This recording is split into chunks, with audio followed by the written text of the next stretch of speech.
We can't get a budget done.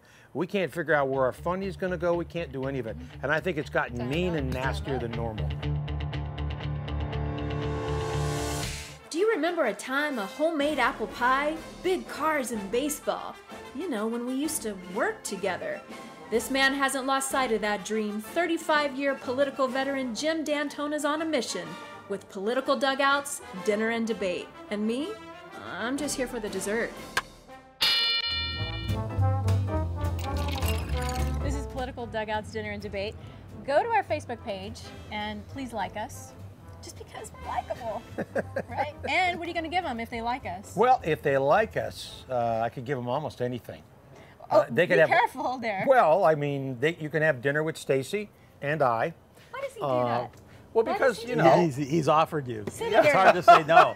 He's hard to say no. no. I already get enough hate mail. Well, no. Now If you I'm gonna really get all like the kinds of show, crazies. go in there and like the show, because that really makes Stacy feel good, and when Stacy feels good, it makes me feel better. Okay. And that's great. We really want you to feel good, though, Senator. I feel great. Senator David Roberti has joined us again. Thank you so much. Longest running president pro tem in the California legislature, in the California Senate. Graduate from USC Law school, yeah. Law school. Undergrad at? Then Loyola University, now Loyola Marymount. So we have another debate that we want to do here, and I am going to time you this time. Straight talk here. Republicans and Democrats, have they really changed, or has it always been this contentious? I would say they have changed in the last 40 years, far more contentious. Cable TV has a lot to do with it. How so? Because both sides have commentators where you have to accept the entire Bible on one side, and then there's the counterpoint. You have to accept the entire Bible on the other side, and it drives the public, which normally might be more modulated, to pick sides, and then you pick sides on either side. It ceases to be news. It's contentiousness, and that's what's sold. That has an effect in the last 30, 40, 50 years maybe, but before that, in the history of the Republic, in the history of the state, things at times are much worse. The bottom line is, I think it is really gotten to the point where, and the senator's right. I mean, if you read, I read a book, Andrew, it was the American Lion, Andrew Jackson, I believe, correct? Oh, yeah. And his wife, in the campaign, who had married him, was still married to somebody else and had married Andrew Jackson at the time. So, and that was a major issue that his opponent brought up. So I'm not saying it never happened before, and I think certainly if you look back in history, there are a lot of these things.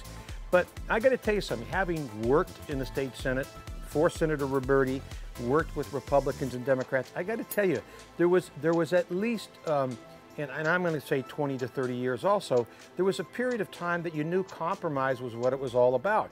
People today, even sometimes the voters don't want compromise.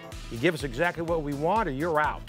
And I think back when the Senate was in, guys like Senator Ken Matty and a number of other people on the Republican side were people who would compromise. There is none of that. We can't get a budget done.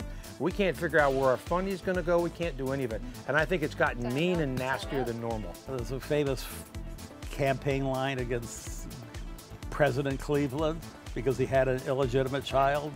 Ma, where's my pa? Gone to the White House, ha, ha, ha. I mean, that's just one thing. That's just one thing. I mean, of many. And the Democrats said that, his opponent, Blaine, was the continental liar from the state of Maine.